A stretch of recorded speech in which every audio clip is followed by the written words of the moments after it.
Hello friends, welcome to Samjo academy. இன்றைக்கி டிஆர்பியில் assistant ப்ரொஃபஸர்ஸ்க்கான notification வந்து வெளியிட்டிருக்காங்க. அதாவது கவர்மெண்ட் காலேஜஸில் ப்ரொஃபஸராக ஒர்க் பண்ணக்கூடிய போஸ்டிங்கு இதுக்கான எக்ஸாமினேஷனுக்கு நோட்டிஃபிகேஷன் வெளியிட்டிருக்காங்க. ஓகேவா, இதை பற்றின ஃபர்தர் இன்ஃபர்மேஷன் தான் நம்ம இந்த வீடியோவில் பார்க்க போகிறோம். அதாவது இதுக்கான எக்ஸாம் டேட் என்ன, இதுக்கு நம்ம அப்ளை பண்ணுறதுக்கு எப்போல்லாம் டைம் கொடுத்துருக்குறாங்க, அதுக்கப்புறமா இதுக்கான எஜுகேஷனல் குவாலிஃபிகேஷன் என்ன, சிலபஸ் என்ன, இதுக்கான எக்ஸாம் பேட்டர்ன் வந்து எந்த மாதிரி இருக்கும், ஸோ அதெல்லாம் பற்றி தான் நம்ம இந்த வீடியோவில் பார்க்க போகிறோம். ஓகேவா, ஸோ இப்போ நீங்கள் டிஆர்பி வெப்சைட்டில் போய் செக் பண்ணிங்க அப்படின்னா உங்களுக்கான இந்த நோட்டிஃபிகேஷன் தான் ஃபஸ்ட் எடுத்துனே பிளிங்க் ஆகிட்ருக்கும். ஸோ அதை நீங்கள் கிளிக் பண்ணிங்கன்னா உங்களுக்கு இந்த நோட்டிஃபிகேஷன் பிடிஎஃப் வந்து உங்களுக்கு கிடைக்கும். ஓகேவா, இல்லை அப்படின்னா கூட நான் உங்களுக்கு நம்மளுடைய டெலிகிராம் சேனலில் இந்த நோட்டிஃபிகேஷன் பிடிஎஃபை அப்லோட் பண்ணிக்க செக் பண்ணி பாருங்கள். ஸோ இது வந்து பார்த்தோன்னா நேம் ஆஃப் த போஸ்ட் என்ன அப்படின்னு சொல்லி பார்த்தோம்னா assistant professor in government arts and science colleges and government colleges of education. ஓகேவா, பிஎட் காலேஜஸ்லுமே இது வந்து ப்ரொஃபஸர்ஸ்க்கான ஒரு போஸ்டிங் தான். அண்ட் இதுக்கான பே ஸ்கேல் பார்த்தோம் அப்படின்னா ஸ்டார்டிங் பேமெண்ட்டே உங்களுக்கு 57,700 அண்ட் இதுக்கான வேகன்சிஸ் வந்து கொடுத்துருக்காங்க பாருங்கள், 4000 வேகன்சிஸ் வந்து ஓவராலாக கொடுத்துருக்காங்க. ஓகேவா, அண்ட் இம்பார்ட்டன்ட் டேட்ஸ் பார்த்தோன்னா டேட் ஆஃப் நோட்டிஃபிகேஷன் வந்து 14th மார்ச் வந்து வெளியிட்டிருக்காங்க. அண்ட் அப்ளிகேஷன் எப்போ ஸ்டார்ட் பண்ணுறாங்கன்னு சொல்லிட்டு பார்த்தோன்னா March 28 வந்து ஸ்டார்ட் பண்ணாங்க அப்ளிகேஷன். ஓகேவா, அண்ட் இதுக்கான லாஸ்ட் டேட் பார்த்தோன்னா April 29 இதுக்கான அப்ளிகேஷன் வந்து முடியுது. ஓகேவா, அடுத்தது டேட் ஆஃப் எக்ஸாமினேஷன் வந்து டென்டேட்டிவாக தான் கொடுத்துருக்குறாங்க, August 4. ஓகேவா, கிட்டத்தட்ட 5 மாதம் வந்து இடையில இருக்குது நோட்டிஃபிகேஷனுக்கும் எக்ஸாமினேஷனுக்கு டேட்டுக்கும். ஓகேவா, அதாவது August 4 தான் இதுக்கான எக்ஸாமினேஷன் நடக்குது. அதுக்கப்புறமாட்டி டேட் ஆஃப் இன்டர்வியூமே இதில் வந்து கொடுத்துருக்காங்க. ஓகேவா, பின்னாடி வந்து கொடுத்துருக்காங்க, நம்ம பார்க்கலாம். ஓகேவா, ஒன்ஸ் இந்த எக்ஸாம் முடிஞ்சதுக்கப்புறமா அதுலேருந்து எடுக்கக்கூடிய மார்க்ஸோட அடிப்படையில் வந்து இன்டர்வியூக்கு கால் பண்ணுவாங்க. அதுக்கான டேட் வந்து பின்னாடி வந்து கொடுத்துருக்காங்க, நம்ம செக் பண்ணி பார்க்கலாம். ஓகேவா, அடுத்தது டீட்டெயில்ஸ் ஆஃப் வேகன்சிஸ் நம்ம பார்த்தோம்ல, 4000 வேகன்சிஸுமே இதில் வந்து பிரித்து கொடுத்துருக்குறாங்க. அண்ட் இது கீழேயுமே பார்த்தோன்னா subject wise and community wise வந்து கொடுத்துருக்குறாங்க. ஓகேவா, இந்த வேகன்சிஸ் ஃபுல்லாமே சப்ஜெக்ட் வைஸாகவும் இருக்குது, கம்யூனிட்டி வைஸாகவும் இருக்குது, நீங்கள் வந்து செக் பண்ணி பார்த்துக்கோங்க.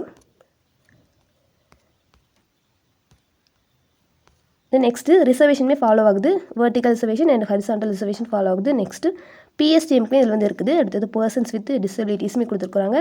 அண்ட் டிரான்ஸ்ஜெண்டருக்குமே சில ரிசர்வேஷன்ஸ் வந்து இருக்குது. ஓகேவா, அடுத்தது குவாலிஃபிகேஷன் பார்த்தோன்னா ஏஜ் லிமிட் வந்து பார்த்தோன்னா 57 இயர்ஸ். ஓகேவா, அதாவது ஏஜ் லிமிட் இல்லைன்னே சொல்லலாம், 57 இயர்ஸ் வரைக்கும் நம்ம வந்து அப்ளை பண்ணிக்கலாம் இந்த எக்ஸாமுக்கு. அடுத்தது எஜுகேஷனல் குவாலிஃபிகேஷன் பார்த்தோன்னா உங்களுக்கு இங்கே கீழேயுமே கொடுத்துருக்குறாங்க. இன்னும் நீங்கள் டீட்டெயிலாக பார்க்கணும், இந்த ஜிஓ வந்து கொடுத்துருக்காங்க பாருங்கள், ஜிஓ நம்பர் 5. ஓகேவா, இந்த லிங்க் மாதிரி தான் இது இருக்குது, இந்த பர்பிள் கலரில் இருக்குல்ல, இதை நீங்கள் கிளிக் பண்ணாலே உங்களுக்கு வந்து ஒரு பிடிஎஃப் டவுன்லோட் ஆகும். அதில் வந்து ரொம்பவே எலாபரேட்டாக எஜுகேஷனல் குவாலிஃபிகேஷன் கொடுத்துருக்குறாங்க, நீங்கள் வந்து செக் பண்ணி பாருங்கள். அண்ட் இங்கே கீழேயுமே கொடுத்துருக்காங்க, நம்ம அதை பார்த்துடலாம். ஓகேவா, ஸோ பார்த்தோன்னா அசிஸ்டன்ட் ப்ரொஃபஸருக்கு என்ன எஜுகேஷனல் குவாலிஃபிகேஷன் சொல்லிட்டு பார்த்தோன்னா ஏஆர்பின்னு சொல்லிட்டு 2 கொடுத்துருவாங்க. அதாவது ஏல வந்து என்ன சொல்லியிருக்காங்க அப்படின்னா master degree with minimum 55% marks. ஓகேவா, அதாவது பிஜி டிகிரி வந்து நீங்கள் முடிச்சிருக்கணும் வித் அட்லீஸ்ட் 55% மார்க்ஸ். ஓகேவா, ஸோ இதுலேயுமே வந்து சில ரிலாக்ஸேஷன் கொடுக்குறாங்க, அதாவது 5% வந்து ரிலாக்ஸேஷன் கொடுக்குறாங்க. யாருக்கெல்லாம் அப்படின்னா SC, ST and MBC, BC, so இவங்களுக்குலாம் பார்த்தோன்னா அண்ட் டிஃப்ரெண்ட்லி ஏபிள்டு பர்சன்ஸ் இவங்களுக்குலாம் பார்த்தோன்னா உங்களுக்கு 5% வந்து ரிலாக்ஸேஷன் கொடுக்காங்க. அதாவது 50% நீங்கள் மார்க் எடுத்திருந்தாலே போதுமானது. ஓகேவா, ஸோ இது கூட இன்னொன்று வந்து கொடுத்துருப்பாங்க, என்ன அப்படின்னா நீங்கள் வந்து மாஸ்டர் டிகிரி முடிச்சுக்கணும், அதுக்கப்புறமா யூஜிசி சிஎஸ்ஐஆர் இருக்கும், இது வந்து கண்டக்ட் பண்ணக்கூடிய இந்த நெட் எக்ஸாம் வந்து நீங்கள் கிளியர் பண்ணியிருக்கணும். ஓகேவா, நேஷனல் எலிஜிபிலிட்டி டெஸ்ட்னு சொல்லப்படக்கூடிய இந்த நெட் எக்ஸாம் கிளியர் பண்ணியிருக்கணும். இல்லை அப்படின்னா நீங்கள் ஸ்லெட் அண்ட் செட் இந்த எக்ஸாம் வந்து கிளியர் பண்ணியிருக்கணும். ஓகேவா, ஃபஸ்ட்டு குவாலிஃபிகேஷன் என்ன அப்படின்னா நீங்கள் மாஸ்டர் டிகிரி முடிச்சுட்டு அது கூட இந்த எக்ஸாமில் ஏதாச்சும் ஒன்று வந்து நீங்கள் கிளியர் பண்ணியிருக்கணும். ஓகேவா, அண்ட் இது வந்து பார்த்தோன்னா பிஹெச்டி முடித்தவங்களுக்கு இது வந்து இந்த எக்ஸாமினேஷன் வந்து விலக்கு வந்து அளிக்கப்படுது. ஸோ இது வந்து ஃபஸ்ட்டு குவாலிஃபிகேஷன். அண்ட் இதில் வந்து சில கண்டிஷன்ஸுமே கொடுத்துருக்காங்க, நீங்கள் வந்து செக் பண்ணி பாருங்கள். ஓகேவா, பிஹெச்டி கேண்டிடேட்ஸ் கொடுத்துருக்காங்க. ஸோ அதாவது ஃபஸ்ட்டு குவாலிஃபிகேஷன் என்ன அப்படின்னா நீங்கள் மாஸ்டர் டிகிரி முடிச்சிருந்தீங்க அப்படின்னா இந்த எக்ஸாம்ஸில் அதாவது நெட்டு, செட்டு, ஸ்லெட்டு இதில் ஏதாச்சும் ஒரு எக்ஸாமில் நீங்கள் கிளியர் பண்ணியிருக்கணும். இல்லை அப்படின்னா நீங்கள் பிஹெச்டி முடிச்சிருந்தாலும் இந்த எக்ஸாமுக்கு வந்து எலிஜிபிள்னு சொல்லிட்டு சொல்கிறாங்க. ஓகேவா, ஒன்று நீங்கள் மாஸ்டர் டிகிரி வித்து அந்த எக்ஸாமில் ஏதாவது ஒன்று கிளியர் பண்ணியிருக்கணும். இல்லை அப்படின்னா நீங்கள் பிஹெச்டி முடிச்சிருந்தீங்க அப்படின்னா இந்த எக்ஸாமுக்கு நீங்கள் அப்ளை பண்ணிக்கலாம். ஓகேவா, அண்ட் இதுக்கான ஈக்குவலன்ஸ் குவாலிஃபிகேஷனே கொடுத்துருக்குறாங்க. அண்ட் நான் சொன்ன மாதிரி அந்த ஜிஓவை நீங்கள் கிளிக் பண்ணிங்க அப்படின்னா உங்களுக்கு இன்னுமே எலாபரேட்டாக வரும். ஓகேவா, ஒவ்வொரு போஸ்டிங் வைஸுமே உங்களுக்கு வந்து கொடுத்துருக்குறாங்க. அண்ட் அதுக்குள்ள வந்து எக்ஸ்ட்ராவாக கொடுத்துருந்தாங்க என்ன அப்படின்னா உங்களுக்கு மினிமம் 8 இயர்ஸ் ஆஃப் டீச்சிங் எக்ஸ்பீரியன்ஸுமே இருக்கணும் அப்படிங்கிற மாதிரி கொடுத்துருந்தாங்க. ஓகேவா, அதாவது அசிஸ்டன்ட் ப்ரொஃபஸருக்கு தனியாக கொடுத்துருந்தாங்க, ப்ரொஃபஸருக்கு தனியாக கொடுத்துருந்தாங்க, சீனியர் ப்ரொஃபஸருக்கு தனியாக, ஸோ அந்த மாதிரிலாம் கொடுத்துருந்தாங்க. அண்டு பிரின்சிபல், ஸோ அந்த மாதிரிலாம் வந்து தனித்தனியாக வந்து கொடுத்துருந்தாங்க. ஸோ நீங்கள் வந்து செக் பண்ணிக்கலாம். ஓகேவா? ஸோ அதில் நீங்கள் அசிஸ்டன்ட் ப்ரொஃபஸருக்கான குவாலிஃபிகேஷன் வந்து நீங்கள் செக் பண்ணிக்கலாம். Then next how to apply வந்து இதில் கொடுத்துருக்குறாங்க. அதுக்கான டேர்ம்ஸ் அண்ட் கண்டிஷன்ஸ் வந்து இருக்கும், நீங்கள் செக் பண்ணிக்கலாம். அண்ட் அப்லோடிங் டாக்குமெண்ட்ஸ் பார்த்தோன்னா ஸோ எல்லா எக்ஸாமுக்கு இருக்கிற மாதிரி தான் 10th நீங்கள் கம்பல்சரியாக பிஜி வரைக்கும் அப்ளை பண்ண வேண்டியது இருக்கும். அதுக்கப்புறமா ஒரு வேளை நீங்கள் இதுக்கு எம்ஃபில் முடிச்சிருந்தா அது அப்ளை பண்ணலாம், இல்லை அப்படின்னா அண்ட் பிஎட் முடிச்சிருந்தாலும் அப்ளை பண்ணலாம். கம்பல்சரியாக பார்த்தோன்னா பிஜி வரைக்கும் அப்லோட் பண்ணணும். ஓகேவா? அதுக்கப்புறமா இதெல்லாம் உங்களுக்கு இருந்துச்சு அப்படின்னா MEd, PhD and net SLET, so இதெல்லாம் வந்து நீங்கள் இருந்துச்சு அப்படின்னா நீங்கள் வந்து அப்ளை பண்ணிக்கலாம். ஓகேவா? அண்ட் அது போக இந்த மாதிரி NOC, contact certificate, character certificate, ஓகேவா, transgender ID card, so PWD certificate, so இதெல்லாமே கூட நீங்கள் அப்லோட் பண்ண வேண்டியது வரும். ஓகேவா?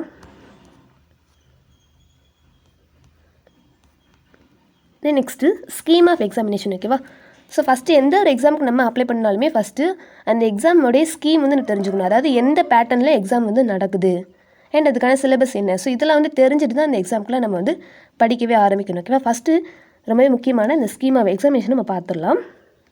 ஸோ இது வந்து பார்த்தோன்னா உங்களுக்கு 2 செக்ஷனாக கண்டக்ட் பண்ணுறாங்க. ஓகேவா? ஸோ கீழே வந்து டேபிளில் வந்து உங்களுக்கு எலாபரேட்டாக கொடுத்துருப்பாங்க பாருங்கள். ஸோ இந்த எக்ஸாமினேஷன் வந்து 2 பேப்பராக பிரிக்கிறாங்க. ஓகேவா? பேப்பர் 1 அண்ட் பேப்பர் 2ன்னு சொல்லிட்டு 2ஆக பிரிக்கிறாங்க. இந்த 2 எக்ஸாமே உங்களுக்கு ஒரே நாளில் தான் நடக்கும். ஓகேவா? அதாவது ஒரு நாளில் மார்னிங் செக்ஷனில் உங்களுக்கு பேப்பர் 1 வந்து நடக்குது அண்ட் ஆஃப்டர்நூன் செக்ஷனில் வந்து உங்களுக்கு பேப்பர் 2 நடக்குது. ஓகேவா? ஸோ அதாவது ஃபோர்நூன் செஷனில் உங்களுக்கு பேப்பர் 1 நடக்குது, ஆஃப்டர்நூன் செஷனில் வந்து பேப்பர் 2 அப்படிங்கிறது வந்து நடக்கும். ஓகேவா? அண்ட் பேப்பர் 1க்கு பார்த்தோன்னா உங்களுக்கு 2 செக்ஷன்ஸ் இருக்குது, செக்ஷன் ஏ, செக்ஷன் பின்னு சொல்லிட்டு. அதே மாதிரி பேப்பர் 2க்குமே 2 செக்ஷன்ஸ் வந்து கொடுத்துருக்குறாங்க. ஓகேவா?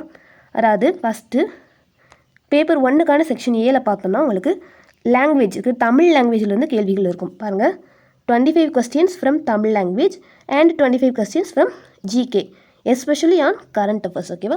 ஸோ இதிலேருந்து உங்களுக்கு இப்படி 50 கொஸ்டின்ஸ் வந்து இருக்கும். 25 கேள்விகள் வந்து தமிழ்லேருந்து அண்ட் 25 கேள்விகள் வந்து கரண்ட் அஃபேர்ஸ்லேருந்து கேட்கப்படும். அண்ட் ஓவராலாக 50 மார்க். இது வந்து பார்த்தோன்னா மல்டிபிள் சாய்ஸில், அதாவது அப்ஜெக்டிவ் டைப்பில் தான் இருக்குன்னு சொல்கிறாங்க. இது பேப்பர் 1 செக்ஷன் ஏக்கு. And next section B paper 1லேயே பார்த்தோன்னா டிஸ்கிரிப்டிவ் டைப்பில் இருக்குது. இது பார்த்தோன்னா ரெஸ்பெக்டிவ் சப்ஜெக்ட்ஸ்லேருந்து கேட்குறாங்க. ஓகேவா?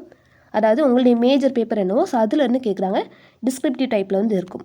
இது வந்து பார்த்தோன்னா ஓவராலாக 8 கொஸ்டின்ஸ் கொடுத்துருப்பாங்களா, அதில் வந்து நம்ம 5 கொஸ்டின்ஸ் வந்து எழுதுகிற மாதிரி இருக்கும்.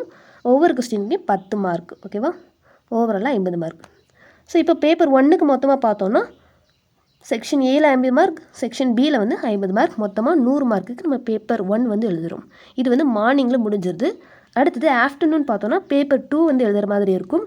இதுவுமே செக்ஷன் ஏன்னு சொல்லிட்டு பிரிக்கிறாங்க. இது வந்து அப்ஜெக்டிவ் டைப்பில் இருக்கும். ஸோ இது வந்து பார்த்தோன்னா உங்களுக்கு 50 கொஸ்டின்ஸ் பார்த்தோன்னா 5 கொஸ்டின்ஸ் ஃப்ரம் ஈச் யூனிட், அதாவது உங்களுடைய ரெஸ்பெக்டிவ் மேஜர்லேருந்து தான் இருக்கும். அதாவது ஒவ்வொரு மேஜருக்குமே வந்து 10 யூனிட்ஸ் வந்து கொடுத்துருக்குறாங்க சிலபஸில். ஒவ்வொரு யூனிட்லேருந்து உங்களுக்கு 5 கேள்விகள் கேட்கப்படும் சொல்கிறாங்க. இது வந்து மல்டிபிள் சாய்ஸ் கொஸ்டின் தான். அண்ட் ஒரு கொஸ்டினுக்கு 1 மார்க். அந்த விதத்தில் உங்களுக்கு 50 மார்க்குக்கு செக்ஷன் ஏல வந்து நடக்கும். நெக்ஸ்ட்டு செக்ஷன் பி பார்த்தோன்னா இது வந்து டிஸ்கிரிப்டிவ் டைப். ஓகேவா? இதுவுமே நம்ம பேப்பர் 1ல் பார்த்த மாதிரியே தான் உங்களுக்கு 8 கேள்விகளிலிருந்து 5 கேள்விகள் எழுதுகிற மாதிரி இருக்கும். ஒவ்வொரு கொஸ்டினுக்கும் உங்களுக்கு 10 மார்க், ஓவராலாக 50 மார்க். ஸோ இந்த மாதிரி பேட்டர்னில் எக்ஸாம் வந்து நடக்குது. ஓகேவா? அதாவது மொத்தம் பேப்பர் 1 பேப்பர் 2ன்னு சொல்லிட்டு 2ஆக பிரிக்கிறாங்க.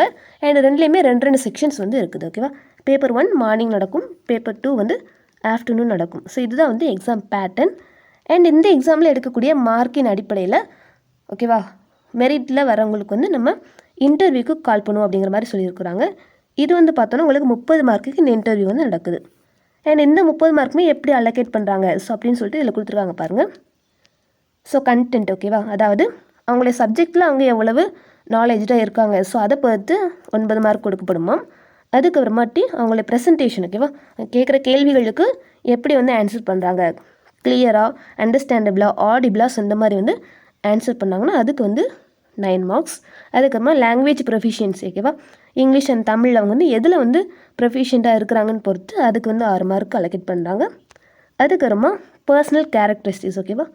ஸோ அவங்க வந்து கான்ஃபிடென்ட்டாக அண்டு காமாக இருக்கிறாங்களா, ஸோ இதெல்லாம் பார்த்து 6 மார்க் வந்து ப்ரொவைட் பண்ணாங்க. ஸோ ஓவராலாக இன்டர்வியூக்கு வந்து 30 மார்க்கு இந்த மாதிரி தான் டிவைட் பண்ணியிருக்காங்க. ஓகேவா? ஸோ இதுதான் வந்து scheme of examination. So first பார்த்தோன்னா ஓவரால் உங்களுக்கு 200 மார்க் வந்து எக்ஸாம் நடக்குது. அதுக்கப்புறமா இன்டர்வியூ பார்த்தோன்னா 30 மார்க். டோட்டலாக வந்து 230 மார்க் வந்து எக்ஸாம் நடக்குது. ஓகேவா?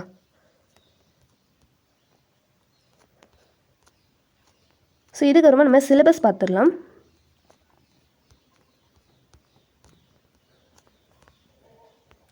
ஸோ பாருங்கள், ஸ்கீம் ஆஃப் செலெக்ஷன் நம்ம பார்த்தோம் இல்லையா?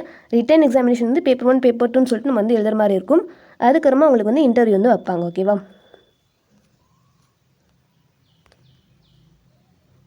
ஸோ இந்த இருக்கு பாருங்கள், candidates will be called for interview based on the marks. ஓகேவா? அந்த ரிட்டன் எக்ஸாமினேஷனில் நம்ம எடுத்துருக்க மார்க்கின் அடிப்படையில் இன்டர்வியூ வந்து கூப்பிடுவாங்க.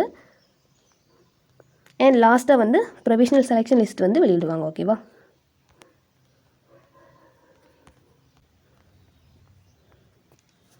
ஸோ இப்போ வந்து நம்ம சிலபஸ் வந்து பார்த்தோம்னா, சிலபஸ் பாருங்கள், இதுலேயுமே கீழே வந்து கொடுக்கல. இதில் பார்த்தோன்னா உங்களுக்கு இந்த ஜிஓ நம்பர் தான் உங்களுக்கு மென்ஷன் பண்ணியிருக்காங்க. ஓகேவா? ஜிஓ நம்பர் 50ல் வந்து இருக்குது, டேட்டட் ஆன் திஸ் டேட். ஓகேவா? இதில் நீங்கள் லாஸ்ட்டாக இருக்குது பாருங்கள், கெசட்டட் சிலபஸ்ன்னு சொல்லிட்டு இது தனி லிங்க்கு. இதை நீங்கள் கிளிக் பண்ணால் உங்களுக்கு வந்து பிடிஎஃப் வந்து ஒன்று வியூ ஆகும். ஓகேவா? அது எப்படி இருக்குன்னு சொல்லிட்டு பார்த்தோன்னா இந்த மாதிரி தான் இருக்கும்.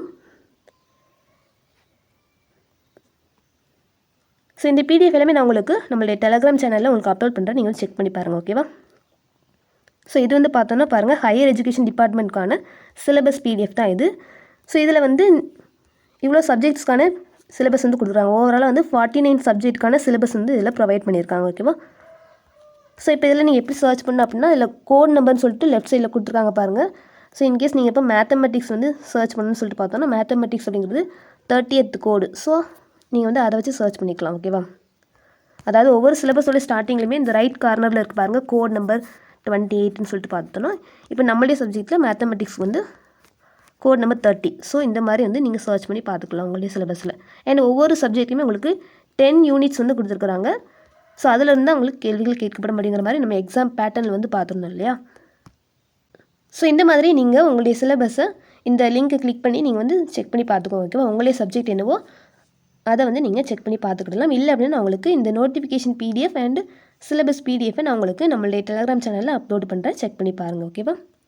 ஸோ அவ்வளோதான், அசிஸ்டன்ட் ப்ரொஃபஸருக்கான நோட்டிஃபிகேஷனை பற்றி நம்ம வந்து டீட்டெயிலாக பார்த்தோம். அண்ட் இதில் நான் ஏதாச்சும் மிஸ் பண்ணியிருந்தேன் அப்படின்னா கூட நீங்கள் தெரிஞ்சவங்க நீங்கள் வந்து கமெண்ட்டில் சொல்லுங்கள், தெரியாதவங்க தெரிஞ்சுக்கிடட்டும். ஓகேவா? தேங்க்யூ.